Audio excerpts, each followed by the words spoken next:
Oyo nyonso soi-disant chrétien ana kati église mais aza brisé te alekana brisement te akokani na croyant ya ancienne alliance.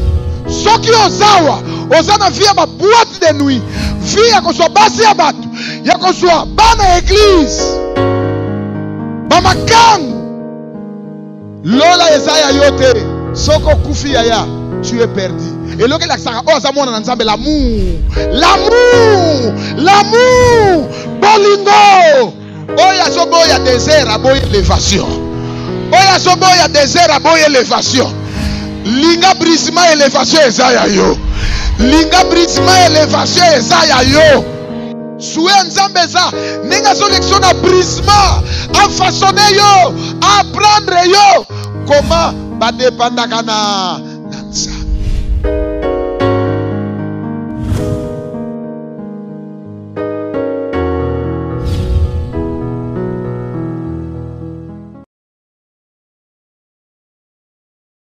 Un roi 6 verset 7. Esaïe sika oyo mateya na biso eutaki. Base. Fondement et enseignement na biso. 1 roi chapitre 6 verset 7. Ok. Vous y êtes? Nous y sommes, Yaya.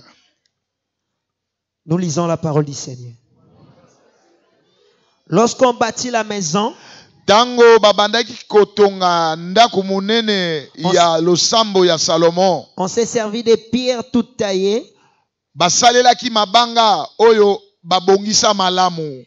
Et ni marteau, atako marteau, ni hache, atako kisengele, ni aucun instrument de fer, atako moi et bende moko, ne firent entendus dans la maison etiaki makelele te na kati ya ndako ya Nzambe. Construisait. Tango babandaki kotonga. Amen. Amen. Vande siko sali. Bonsoir. Bonsoir. Merci. Tokoyi ko acclamer pour la parole ototangi. Jésus est Seigneur.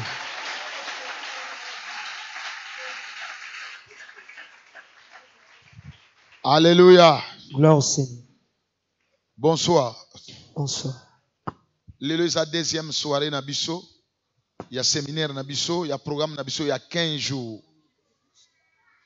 Tolingi seulement ko exhorter yo aux à la prudent, aux à la prudente, aux à la vigilant, vigilante, aux à la éveillée na onyo se ko salama awa. Amen. Saint-Esprit a kozala très sensible. Nengo ye awa libondeli nanga na salaki ezali obima awa nengo ye li awa te. Amen. Toye na salle ya théâtre te. Mais toye penda na carrière. Kuna mabanga ya minene ezwaka ba forme ya kitoko. Amen. Alléluia. Gloire au Seigneur. Ah, merci. Soki ezana mosali na nzambe moko ezana pasteur tamsako se glisser na foule par erreur ya protocole mosali na nzambe akoki kotombola to mosapi bakoriente ye aya kovanda awa tozana besoin basali na nzambe bazala na esika na bango.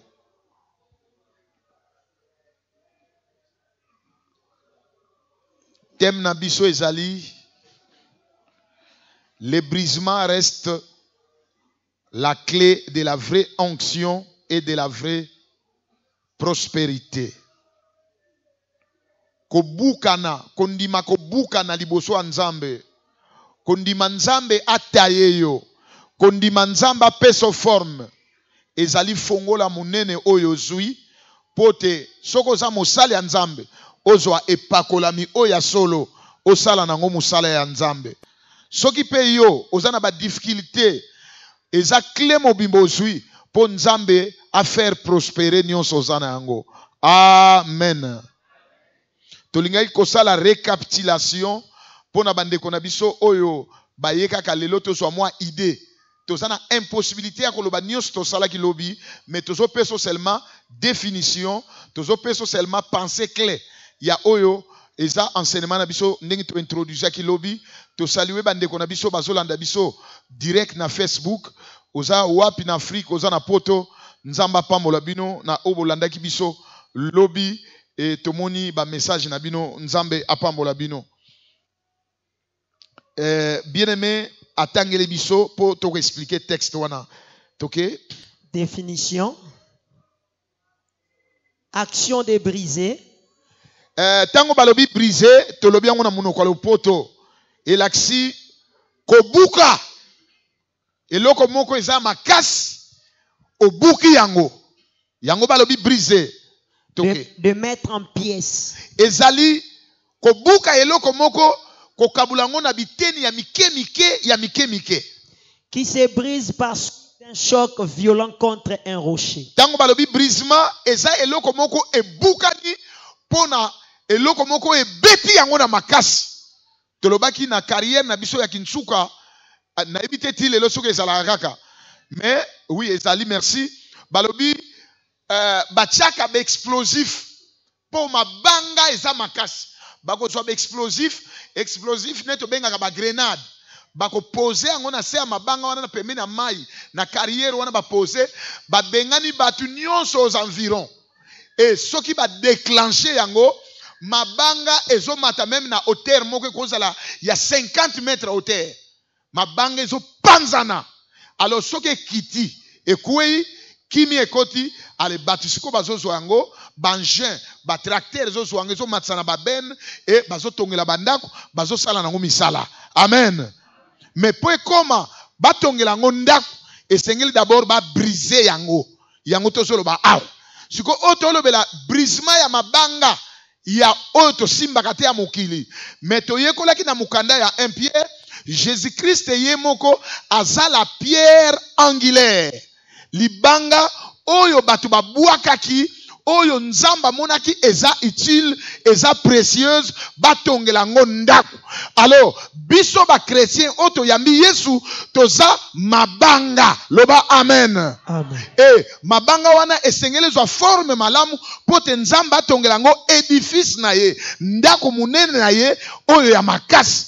Po Yesu era akoya ko enlever église locale te, église oyo te batol, akoya ko enlever église na biso te ya île de Patmos ndenge zana batol nango, ako enlever église ya papa Lema te ndenge zana batol nango, mais ako enlever l'église corps du Christ, église mystique, église invisible, oyo eza formée na lisanga ya ba chrétien nyonso ya monde entier o baza né de nouveau baza régénéré basangani esika moko bangwana Yesu akotombola loba amen. Amen.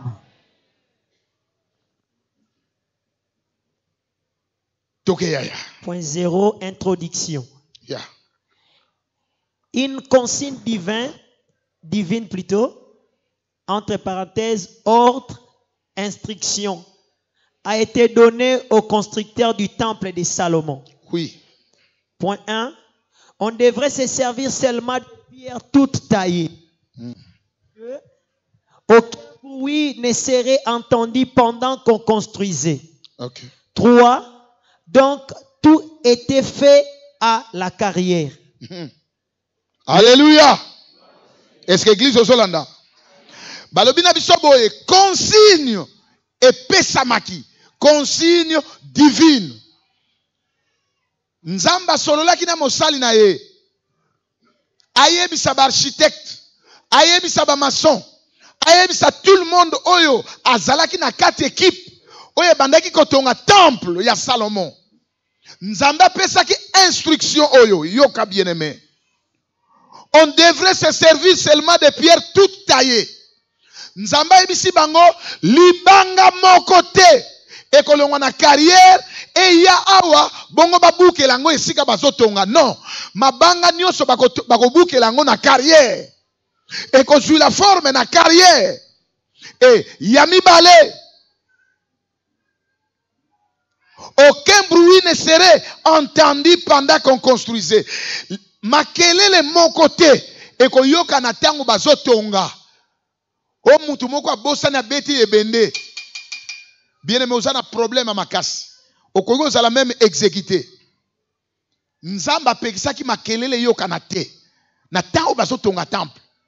Et loko même ebende oko redressango kuna na chantier.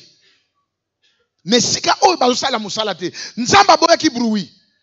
Troisièmement balobi, donc tout était fait à la carrière. Nyonso esalamaki na carrière. Loba nanga amen. Joie Hébreux 12 verset 1er.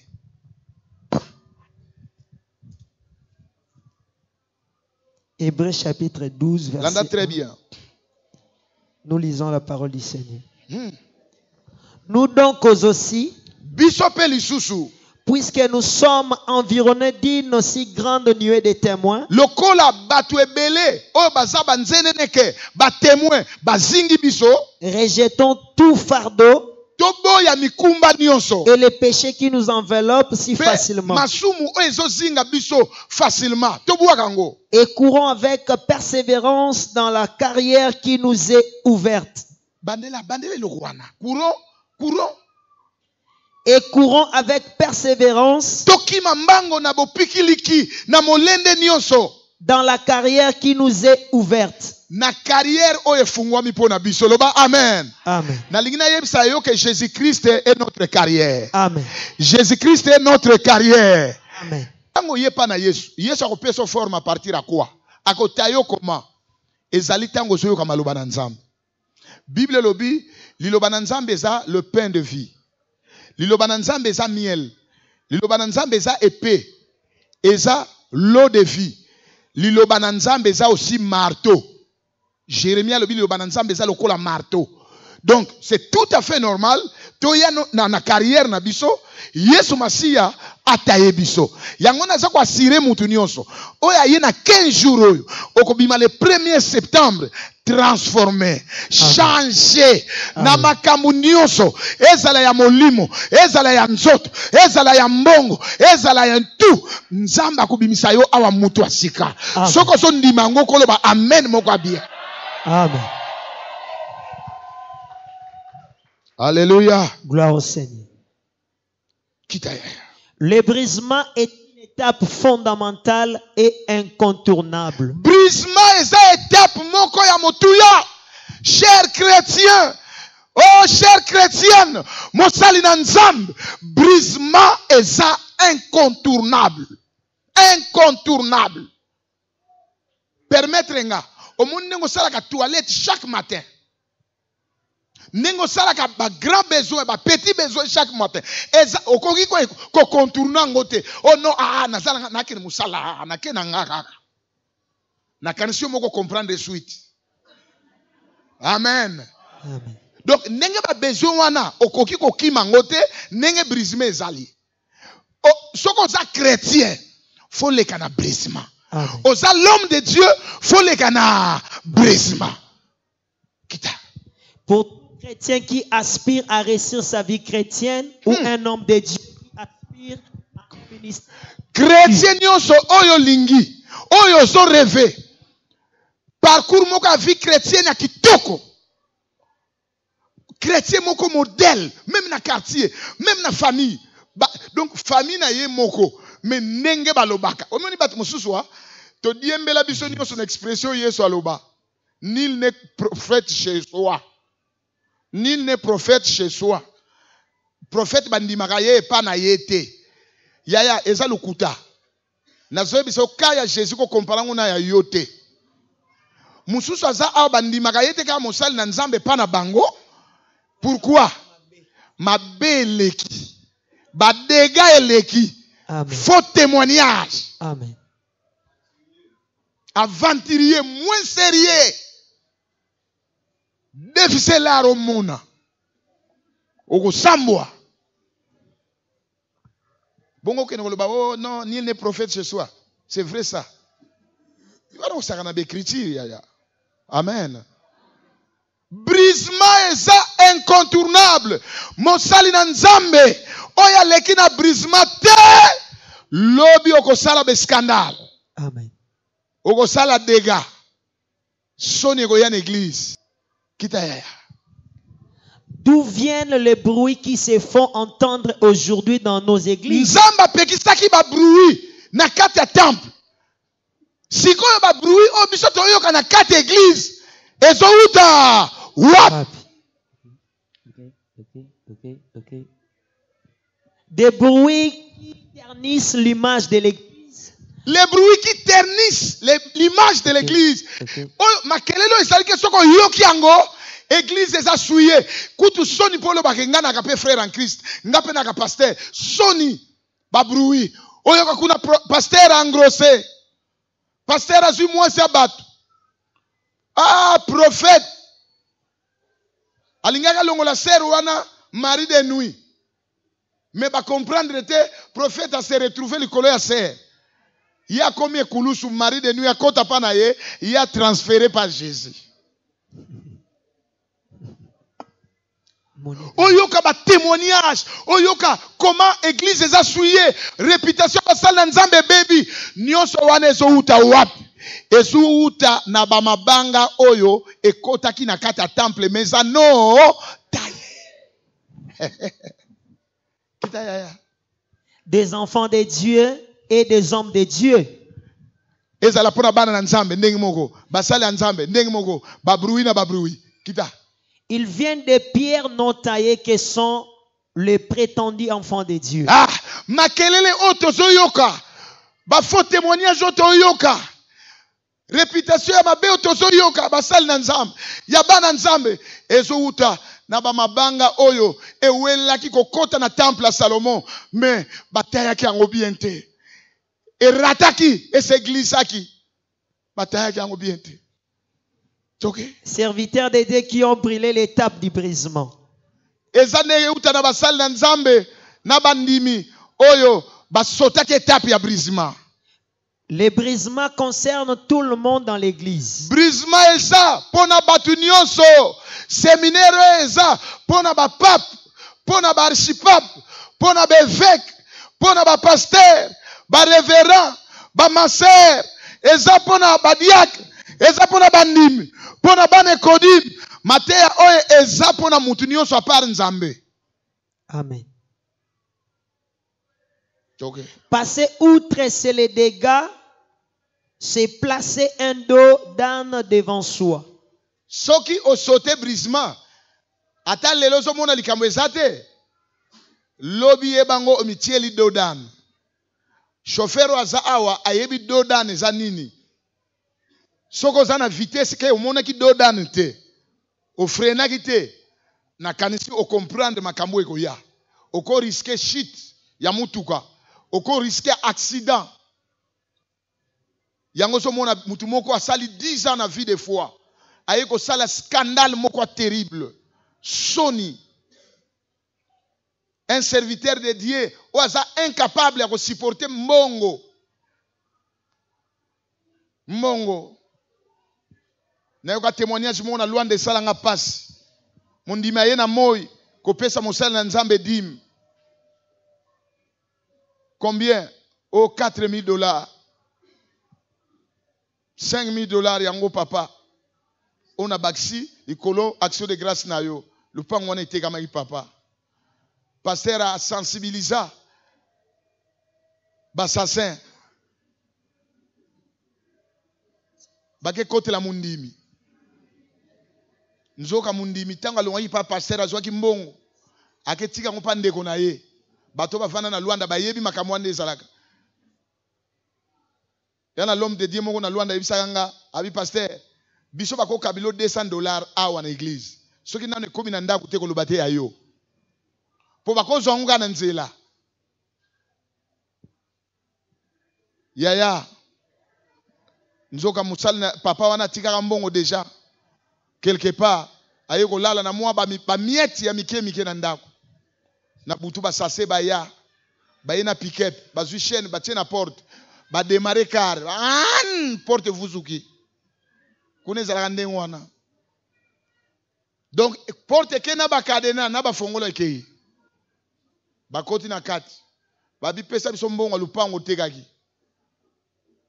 Ba keneki teo droite, gauche. Abi mbongo na chaki na banque. Yo mbongo chaki na banque erni. Olonga pa pasteur erni. Hein? Na mukuse papa zo résister balle na le musapi. Ta makile band. alobi boko bomanga pamba na yebisa bino vérité eza eloko nga mo na somba soki mbongo eza na ndako na kopesa bino boluka bofuye ndako mobimanga na vandi awa bana balali na se mwasi kutu misali ba besoin bafuye ba komona soki 1000 et quelque et puis bango méchant comment pasteur akokosa biso et bakebenda pasteur na balabala pas zalaki na mutuka baye na ye koma yo yebisaki biso mbongo ezawa mbongo ezati mundimi amona pasteur akoyi bale koyi ko boma mundimi te mais longi ya pasteur koyi si mundimi sangwane panzana na Luanda alléluia bien-aimé un homme de Dieu ou azangi maîtrise na makama mbongo c'est ko leka na brisement hein mbongo okina kusala be scandale ndengo wana non yaya yango tozomona bien aimé beaucoup za na bino ini ndenge bozaboye oyoka 10 moko euta soki wapi 100 000 ko yawo bato bapanzani oreobote koma 12 ya papa Doris kota ferboa kasi 100 balles moko bazwaka ipanza bango na lobi to ana besoin ya brisement ba makelele nyonso bimaka na église ko sila loba nanga amen tombola loboko likolo loba nzambe pesa nga forme oyo sepeli na zala na église na yo loba yango nzambe pesa nzamba pambola yo amen tobeteli Yesu maboko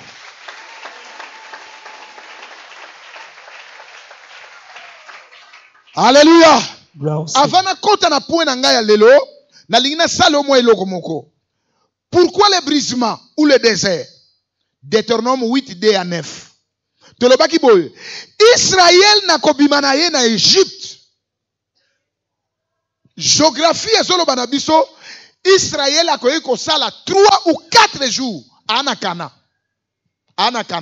Mais Nzambe a détourné bango amemi bango na désert na nzela moko ya molai.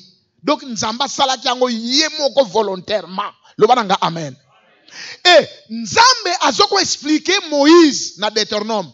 Pourquoi na memaki bino na désert? Bible eza elengi yaya. Bible eza elengi. Alobi Moïse na memaki bino na désert.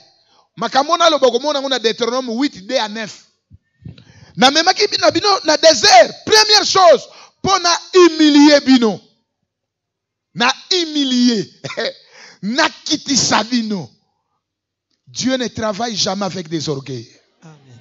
Alléluia. Gloire. Au moins importance à brisement. Nzamba lobi oui, na pesi yo promesse au kota na Cana, le pays où coule le lait et le miel, c'est bien, mais Israël au kota langa à l'état brutité. Nengo zakaka bo kota kuna jamais. Faut le Canada désert. Te loba ki brisement et même expression na au Bible soloba nengo to mesana koloba na mikolo nzamba alexanga na désert. Et ça même expression na nengo koloba na sana école de Dieu ya nengo moko. Alléluia. Azoko expliquer Moïse. Na lexaki bino kuna na désert pour na humilier bino. Pour bo dépendre totalement nanga. Car l'homme ne vit point du pain seulement, mais de toute parole qui sort de la bouche de Dieu. Deuxième chose, alobina Moïse, c'est pour vous éprouver pour na mekabino. Natala soki ba disposition mitema na bino bozanango pour na ngai sa nini. Est-ce que bolingi nga na intérêt pour kana binisa bino en Égypte na kota bino na Cana, bolingi ka ko se servir nanga, bolekela nga na Mukongo ou comment? Yango na lexaki bino na désert pour na éprouver bino. Nyonso wana tozoloba eza makambo nzamba zo sala biso tango tozoya epai na ye tango azo lexa biso na brisement. Comme tout nate pourquoi nzamba zo brisenga eza pour a humilier yo. Apesa yo lolenge na ye. Et 2 pour a éprouver yo. 3 apprendre nzamba alingaki aye kusa bango enseigner bango oyo bayebaki te na Sinaï. Et 4 pour na ko former bango ko pesa bango lolenge oyo yalingaki bazala. 5 les rendre matures pour akolisa bango pour te héritier ou aza enfant akoki jamais ko protéger héritage ya ko bebisa yango esengeli akola. Alléluia. Esengeli alexa bango na désert. Et 6, apprendre la dépendance divine.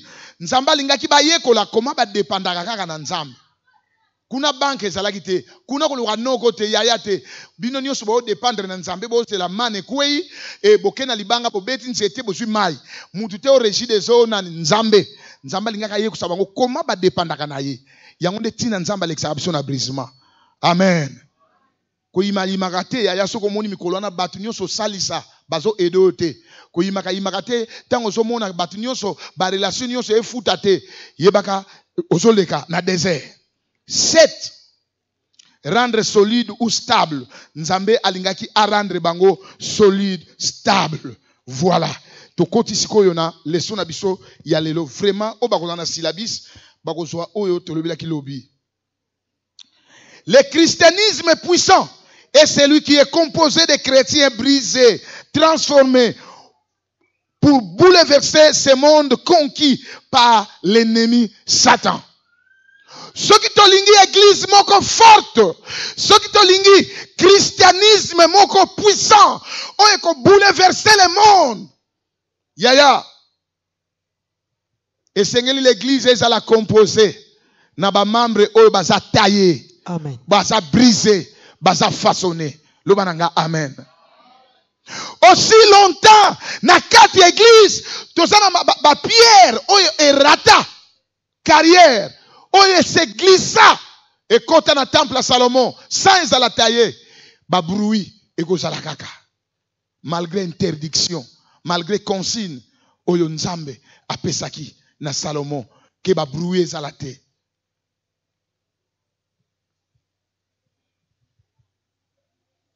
Nous voulons des chrétiens qui ont une vie chrétienne de qualité. Ok, funguli parenthèse, avoir la connaissance de la vraie parole. Virgule, une vie de sanctification, virgule, consacrée et soumise à Dieu. Okangi parenthèse. Tozana posa ya ba chrétien, oyo bazana vie chrétienne moko de qualité. Alléluia. Gloire au Seigneur. Omoni ba chaise oyo. Ba chaise oto tiao. Toko tiango 10 awa. Mais et ça même modèle, mais tam c'est sa qualité mon côté. Comment? Mususu wana tam su ba sombango déjà depuis année 2000. Ba vandela ngo makasi et bando finana. Mais oyo ezananu ya sika. Et ça même modèle. Toko fanda awa ne to za biso no so ba chrétien. Mais qualité ya vie spirituelle na biso et kokanité. Amen. Yango so remarqué mutako kota mangengenge lelo et abimi lelo asali pe lisumu lelo poko banga lisumu euta kana prière te. Amen. Est-ce que so yokanga? Amen. Et sengeli Saint-Esprit atambu sa vina yo. Amen. Yango so mona batu bazana mangengenge ba sala ba bêtise kuna ba vandi sependa yo mubale ozuizeme wapi ozuizeme wapi loba soko zo lobuto to repasser yo loba oh mukolo na kinaka ngomba ngomba lorombongo ayembi ngomba nde sika biyano yo kezo ngomba misika mikumba. Alléluia. Yaya soko za brisé oko prier même na chambre au big si muto malade. Amen.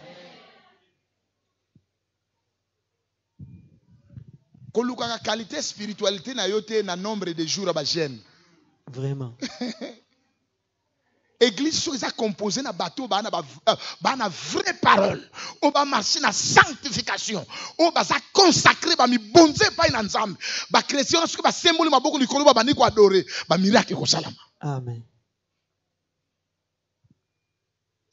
Mais batu balingi mateyo yote yango te denomaki na kati ya pano na biso tolobi et la parole de l'Éternel était rare en ces temps. N'explique yango lobi. Rouleau batumbaki yango te zalaka rouleau ezalaka. Mais ben instrument obeko expliquer rouleau et pas bateau. Bango bakomaki rare. Eli le sacrificateur fouti. Bana ya Eli et ba impidique.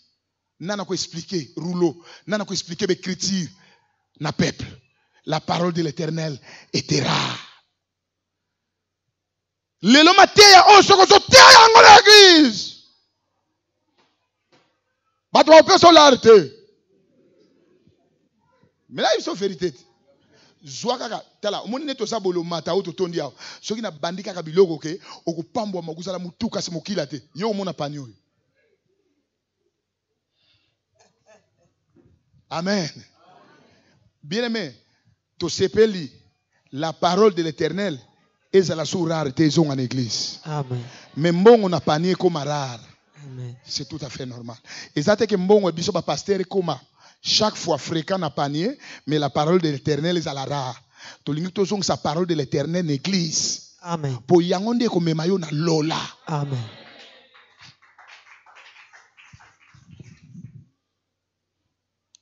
toke Yves Dieu veut Dieu veut se faire un peuple totalement acquis à lui parce qu'il veut démontrer sa puissance au monde. mais c'est ça yaya nzamba lingi libota moko oyo eza consacré epai na ye oyo ekangami epai na ye oyo pena baza lokola esclave ya yesu nzamba lingi peuple wana oyo akoki kolobela ndenge nyonso akolobela nazo expliquer bana lundi non c'était samedi na kanisi na formation na pesa bango intercession pour to bana séminaire tellement consécration ezaki makasi na gagner d'âme l'équipe moko nazalaka nango na bane wana yaya non banona inkelke oyo ka batu basambela otala ilonga ser bonjambe otala ilonga frère bonjambe na bonjambe donc na yebisa so otala formation na démarche bonjambe na bonjambe yaya to prier minute muke kaka to lali muke puto akina jena makasi ndeko moko na kotanga kombo ta sawa nzamba fungule misu bokene na veni landu na isika bo numéro boy eza na papa moko akota ndako lelo soki bo raté akokufa vers 16h 17h ambulance ko ya kozwa ye na lingi bo ya mise Yesu akokufa na ye mais na lingi na bikisa ye ba papa donc fils ba témoin na ba mama Lili bakenda tina se bake erto sisi to su message to priale to panzani gagner da mekei ya bake kuta basengi bandeko bwana moto malade moko awa boy abi mwana mobale azab mwana mwasi asa na kati ya bandeko bakota neka nzamba lobaki malade déjà comme mutu déjà moi voix na se bateya parole bateya bagarier da bateya batangisa misu donc compassion mawaleki nzambe kosala grâce te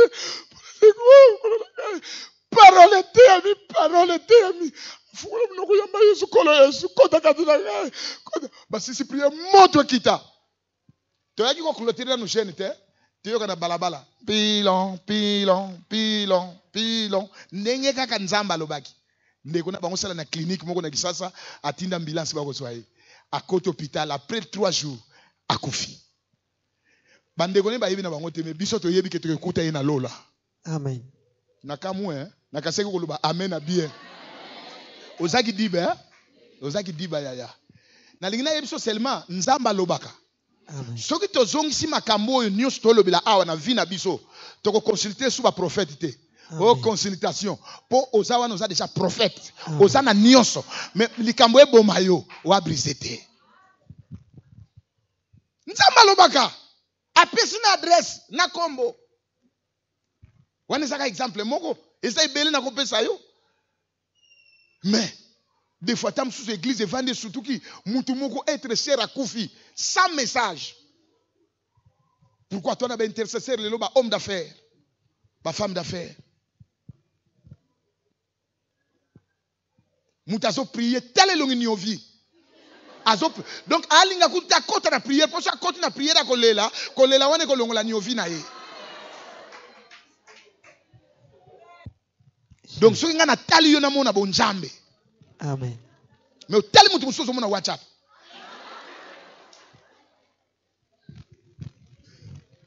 kita Celui qui passe outre les brisements se rend inutile dans son parcours avec Dieu. Église etondi na bandimi na basali ya nzambe oyo basota brisement baboya brisement yaya bandimi wana baza inutile yango tozomona bien aimé église bato ebele mais tozana ba service mususu esalamaka te po bato bakosala yango baza te mais okama mais bandimi ebele boye basangajaka te pourquoi bayebi pourquoi basangajaka te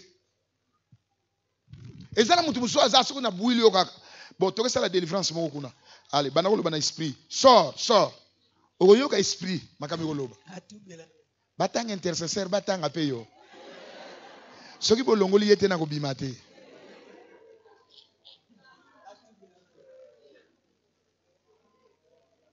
amen eza mawa bien aimé tozopesa église ya nzambe retard nzoka yesu alobi avanga na ya fo sango malamu oyo epanzana na mokili mobimba yesu akoya lisu na se te akoutilize yo aussi longtemps ko accepter brisement te ozopesa champ ya nzambe retard.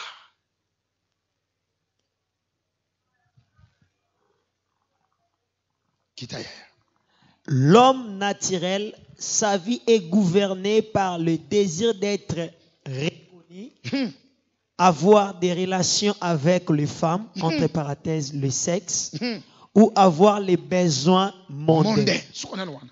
Bien aimé, pourquoi brisement? Pourquoi papa kaka faut brisement?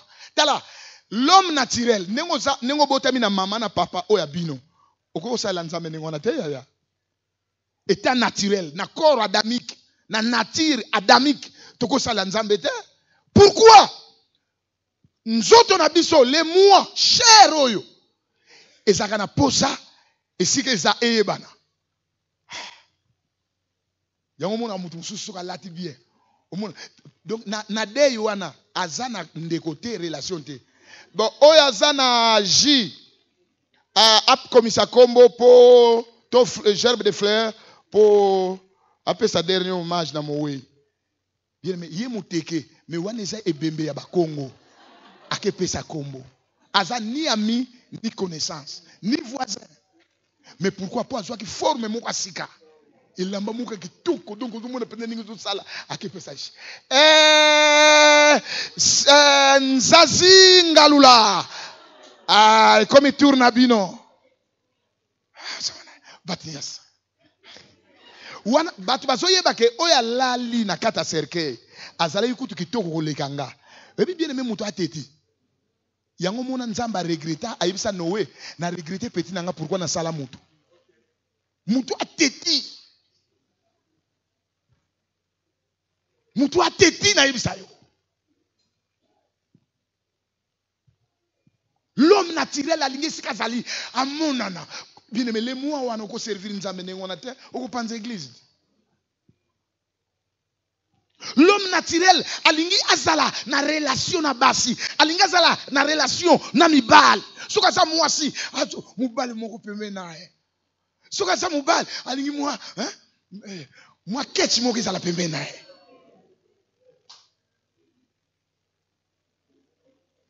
Nature wana soki Yesu abuki yango te okocha bandimi ebele basemi na église.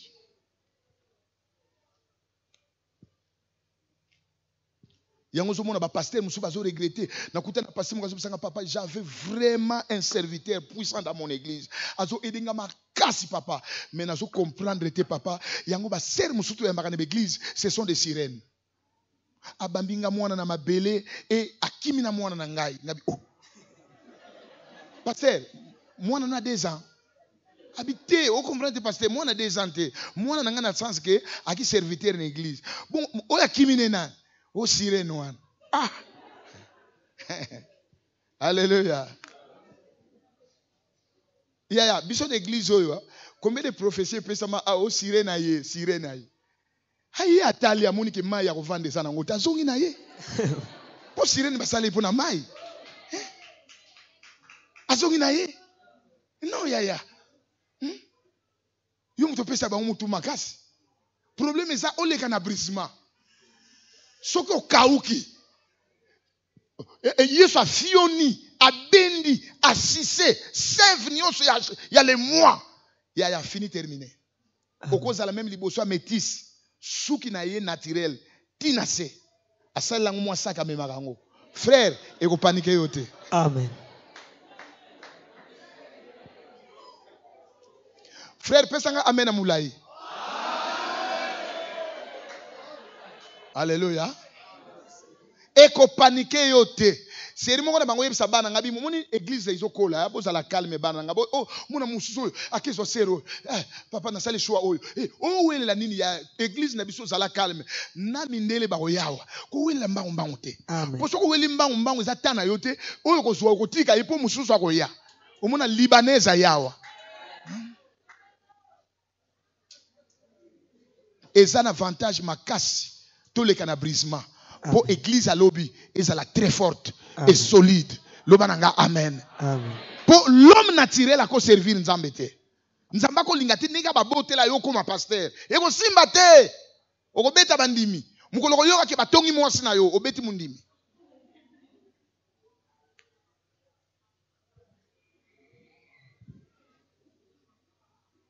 Alléluia. Nzamba yebisi Noé. Alebisa langa arche. A pesé ba mesure. Mais tant ezala ki mukuse. Soki nzamba yebisa ki Noé aka usanano ba planche, aka usamabaya elingo zwa tant mulai. Nzamba yebisi Noé lukilanga bitim, lukilanga goudron. Ba luki goudron ba toki sa yango. À partir de Genèse 6 okomona makambo. Ba toki sa goudron. Bazo sala nini? Bazui libaya.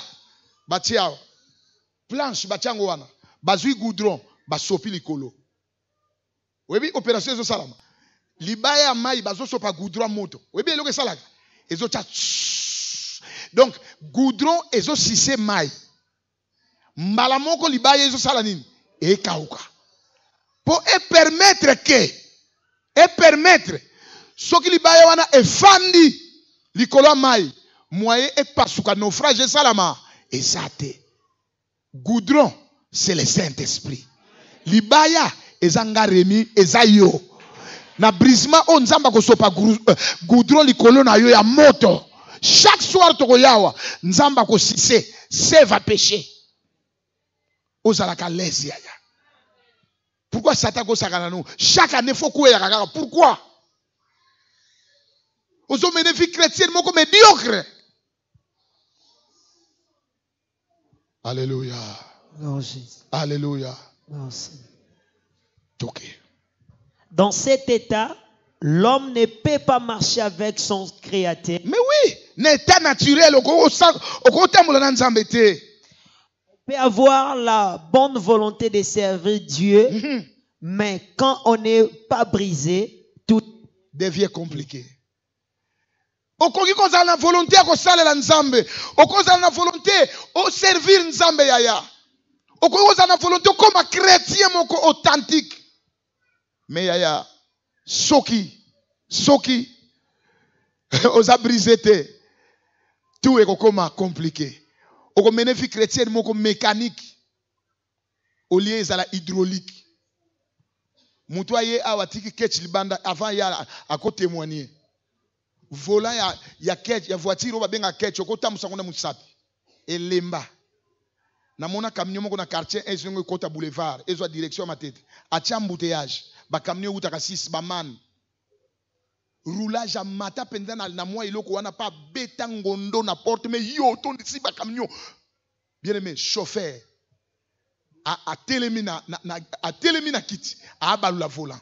Bon chauffeur à côté kuna azo tindika volant et roulage et sali passe yé pas côté a benda volant pour et soit direction ya matete ya ngona ba bengi volant mécanique ezana ba vie chrétienne monsieur ezande ngona ya amen.